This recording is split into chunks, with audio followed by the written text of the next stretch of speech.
हाँ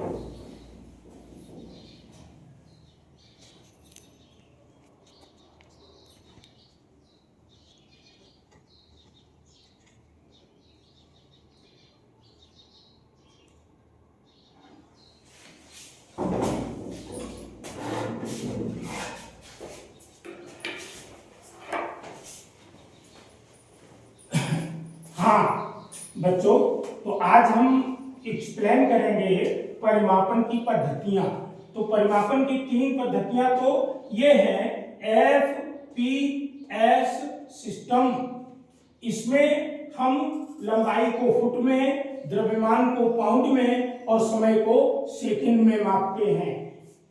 कहने का मतलब है लेंथ को फुट में, मास को पाउंड में और टाइम को सेकंड में मापते हैं। दूसरी पद्धति है MKS पद्धति। इस पद्धति के अंतर्गत लेंथ को मीटर में, मास को किलोग्राम में और टाइम को सेकंड में मेजर करते हैं। इसी तरह से CGS सिस्टम में, CGS पद्धति में लंबाई को सेंटीमीटर में, द्रव्यमान को ग्राम में और टाइम को सेकंड में मेजर करते हैं। और एक इंटरनेशनल सिस्टम है चौथी, SI सिस्टम। SI सिस्टम तो देखिए इसका पूरा नाम है इंटरनेशनल सिस्टम ऑफ यूनिट्स। क्या नाम है? International system of units.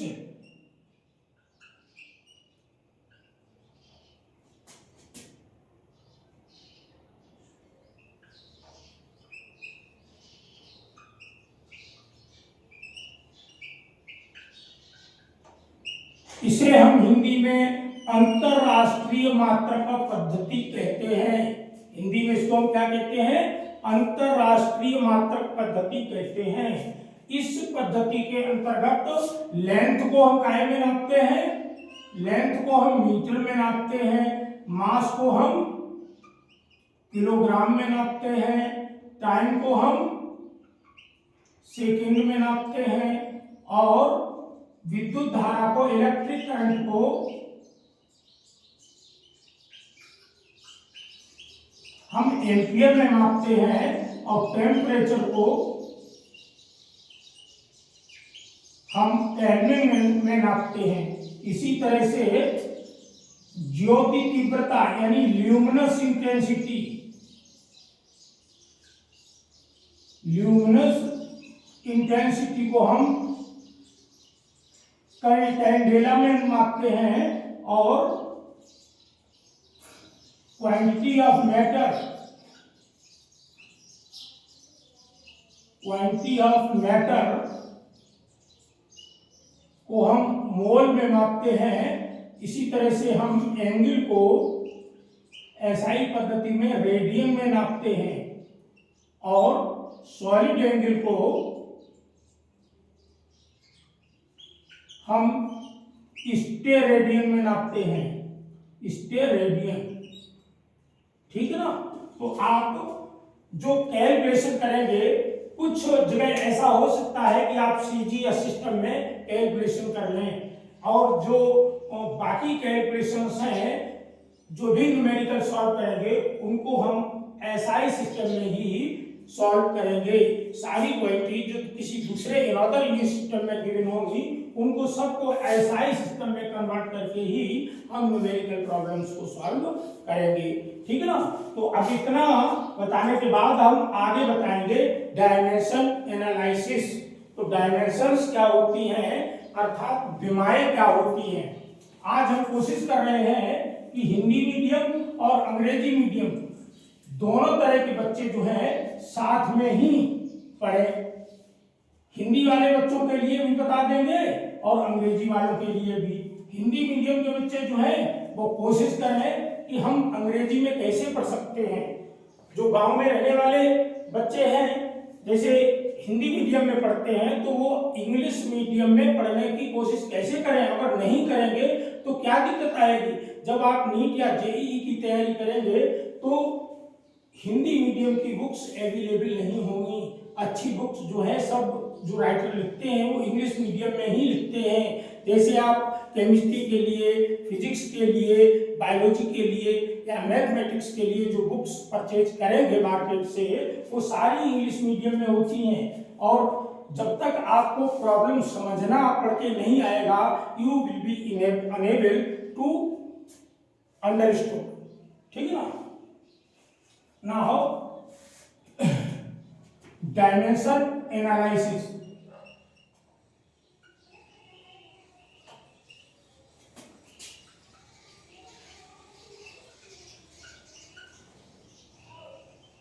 Dimension analysis, देखो डायमेंशंस को हमने बताया था कि हिंदी में विमाएं कहते हैं। तो ये विमाएं क्या होती हैं? किसी भी भौतिक राशि की विमाएं वे घातें होती हैं जिन्हें हम उस राशि के मात्रक को व्यक्त करने के लिए मूल मात्रकों पर चढ़ाते हैं।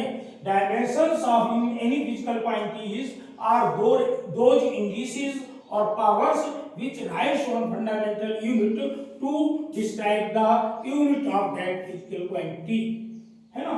जो हमारी फंडामेंटल क्वांटिटीज हैं उनका डायमेंशंस किस तरह से रिप्रेजेंट करते हैं, सबसे पहले हम आपको ये बता रहे हैं। तो देखो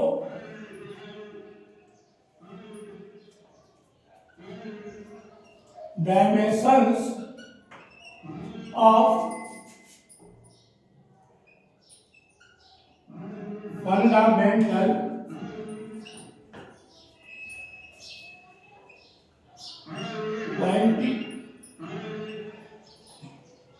क्वांटिटीज।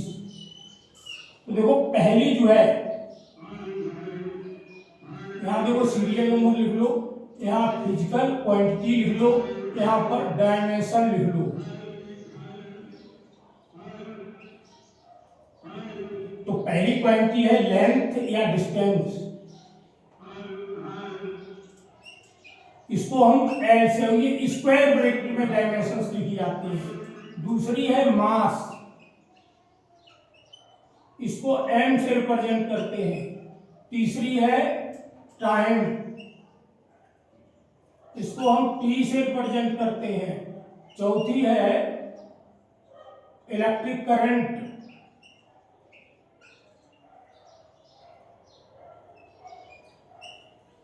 इसको ए से लिखते हैं, किसी किसी बुक में इसको आई से भी लिखते हैं। ठीक ना। पांचवी है टेम्परेचर,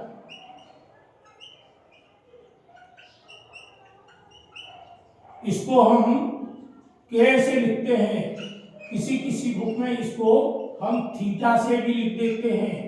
छठी क्वांटिटी है ल्यूमिनस इंटेंसिटी, ल्यूमिनस इंटेंसिटी, इसको सी डी से लिखते हैं। और सातवीं क्वांटिटी है क्वांटिटी ऑफ मैटर,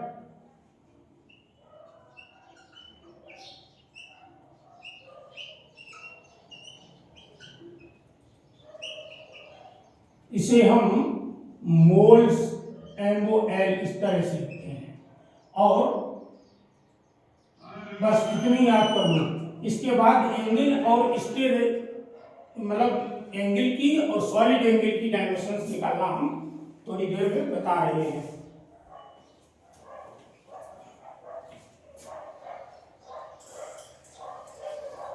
अब देखो सारी ही फिजिकल क्वांटिटीज की हम डायमेंशंस निकालना बताएंगे, कुछ एक बता देंगे और बाकी आपको लर्न करना है।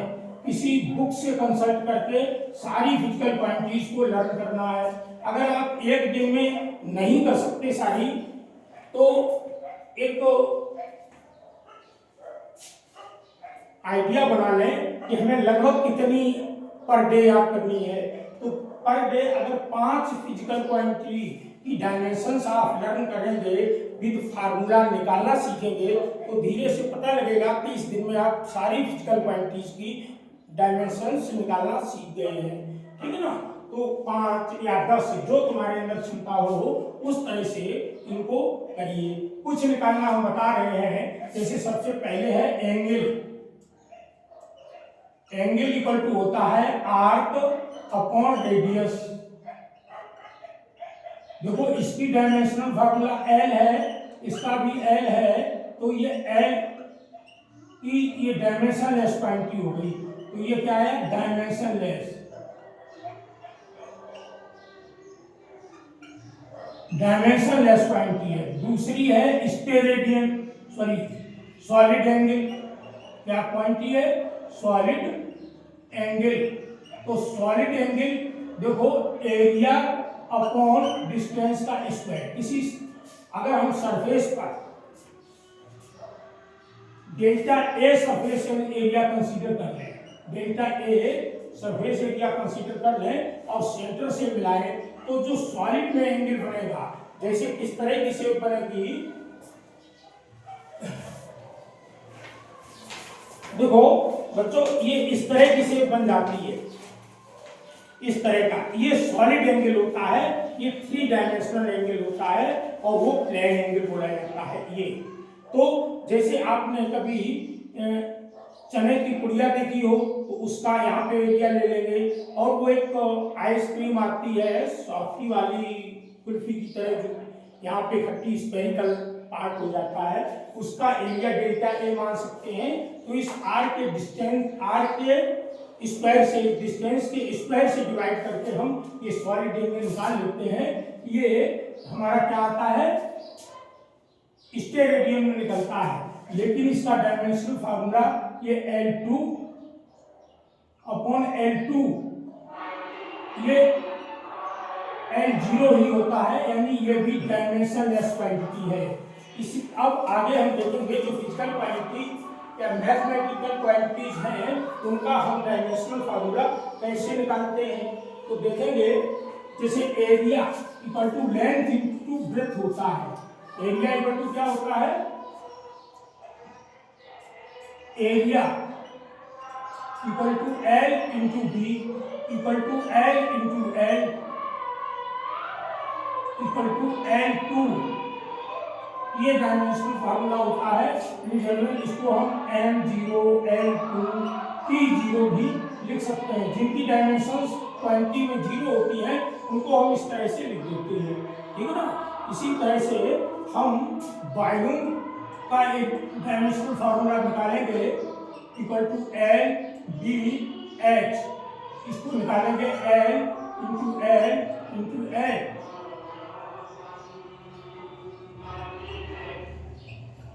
Equal to L3 equal to M0 L3 T0।